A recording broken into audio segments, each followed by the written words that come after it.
David Greenshield addressing the linebacking core as even beyond what we see here in 2021 and last season as an issue. When was the last time the Buckeyes had truly a great linebacking core, and what's going on there in regards to recruiting, development there as linebackers? Maybe that McMillan group in 2016 was pretty capable. Jerome Baker. I thought the linebackers weren't terrible last year. I mean, were they like the highlight of the world? No. I mean, you do have to go back to some previous teams, into the teens for Ohio State, but I don't look at last year's linebackers and say, oh, wow, the 20 linebackers. I mean, it was an odd year and there were a lot of things, and everybody wants to dunk on Tough Borland or dunk on Pete Werner or whatnot. Linebacker recruiting is going to be very good for this year. You already have verbal commitments, and I don't see any way that they don't ride all the way through to sign letters of intent with 5-star guys like CJ Hicks and Gabe Powers. Certainly, you do lose out on Dasan McCullough, who ended up flipping his commitment to Indiana. Ohio State's still in the market for another linebacker if that guy fits what they need. But I do agree that there have been some incomplete grades. There have been some misses. I mean, news from today, Dallas Gant enters the transfer portal to transfer out of the program after 10 tackles this year, but most of that action coming against Minnesota in week 1. So, I'm not going to say that the linebackers are just, we shouldn't be having conversations about them not living up to standards or whatnot. But I don't think we have to go back to Jerome Baker and Raekwon McMillan and some of these guys to find some success from the linebacker group. But then again, maybe I have a recency bias in looking at 2020, and because, the secondary had such an issue last year, and that, we were a year off of Chase Young and that the defensive line didn't look very good. Maybe the linebackers, maybe it was the 5 hanging out with a couple of 2s to look better. Maybe the linebackers were a 5 and the D line and the secondary were 2s. I don't know.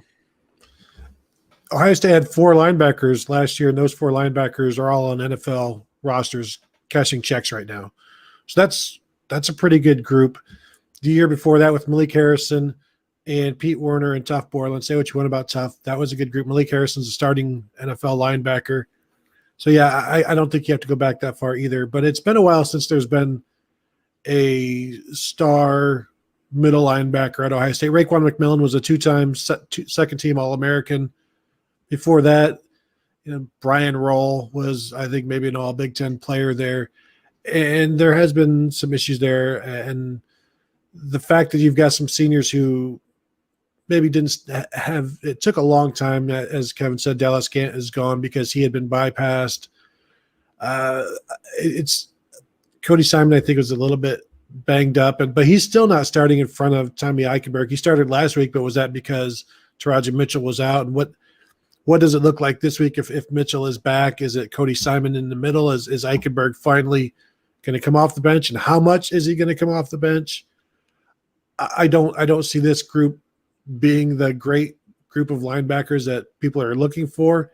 I also, if you're only going to play 2 linebackers, you should be able to find 2 really, really good linebackers, and they haven't been able to do that yet. And I don't know, I know everybody's really excited about CJ Hicks. I am as well. He reminds me of Ryan Shazier, although Ryan Shazier is more of a defensive end in high school that just went and attacked the quarterback. And, CJ Hicks can run around. I don't know that he could do that as a freshman, though. It still took Ryan Shazier a little bit of time, even though by the end of 2011 he may have been their best linebacker. So you don't want to say wait till next year as an Ohio State person, but there should still be enough. Taraji Mitchell, Cody Simon, Kayvon Pope has played well in passing downs. You should be able to put something together there to have something as good as a Wisconsin and even though that's a 3-4 defense and this is a 4-2-5, like if Wisconsin can find 4 linebackers, surely Ohio State can find 2. Yeah, All right, folks. Go to it. I was going to joke Hawk, Carpenter, and Schlegel in 2005 was a bang-up group. And then whoever the third wheel was with Freeman and Laurinaitis, maybe Brian Roll, I don't remember. Ross Holman. Ross Homan, they weren't too bad, I guess. Then I don't know. Their linebacker recruiting when Bill Davis was there went way downhill, and Washington, it's taken him a couple years to cycle it back up. And as Tony said, I mean, to me, the two best linebackers associated with Ohio State right now are high school seniors, and it puts a lot on those guys coming in next year. You hope maybe one of them is good enough to crack the lineup next year, and one of them the following year, but because it doesn't look all that promising right now. People brought up Poly EA Nateote. I hope I got that even relatively close. I guess he only played one play near the goal line and made the stop and really didn't get back in the game. And he brings a physicality, I think, but I think he comes in as the third linebacker maybe when they pull the bullet out. They are in love with the bullet right now with Ronnie Hickman. That is an experiment that has worked really well. He's getting 10 tackles a game.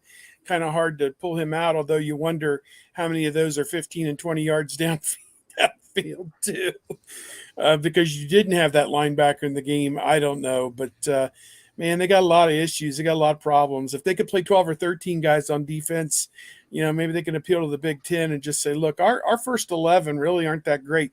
We've been so good for the league for so long. Can we get a dispensation to play with 12 guys? That might help them.